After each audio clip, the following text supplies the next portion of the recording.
পাপীর জানাজা পড়তে যাচ্ছেন কে? গোসল দিতে যাচ্ছেন কে? নবী। কোন নবী? মূসা আলাইহিস সালামের মতো নবী।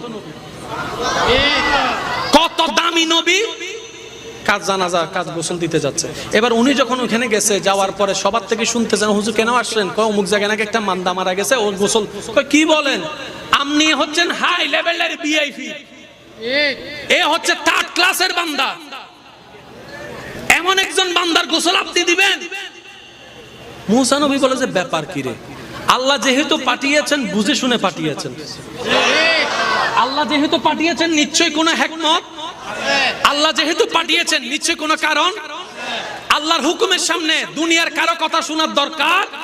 মূসা নবী নিজ দায়িত্ব পালন করলেন। পালন করার পরে মনে মনে প্রশ্ন করলেন, আল্লাহ মামলা তো বুঝলাম না, সবাই বলে সে পাপী, কিন্তু তুমি আমার মতো নবীকে দিয়ে তার জানাজা গোসল করাইছো, তার মানে সে নিশ্চয় তোমার প্রিয় ছিল।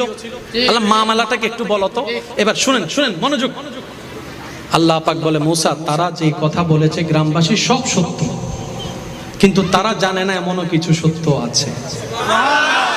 ওই বান্দা যখন সবাই যখন তাকে একা করে ফেলে দেয়, তার আশেপাশে কেউ নাই, সে যখন বিপদগ্রস্ত, তখন আসমানের দিকে তাকিয়ে আমি আল্লাহকে বলে, ও আল্লাহ, মা তো ফেলে দিল, বাবা তো ফেলে দিল, ভাই তো ফেলে দিল, বোন তো ফেলে দিল, যাদের জন্য চুরি ডাকাতি করছি তারা ফেলে দিল।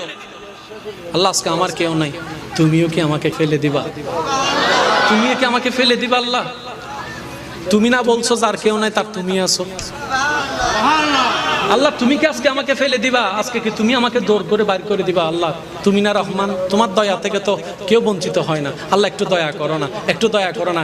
এই কথা বলতে বলতে নিঃশ্বাস বন্ধ হয়েছে। আল্লাহ পাক বলে, ও মূসা, তার শেষ সময়ের সে কথাগুলা আমার এত সুন্দর, এত পছন্দ হয়েছে, আমি খুশি হয়ে সারা জীবনের গুনাহ মাফ করে দিয়েছি।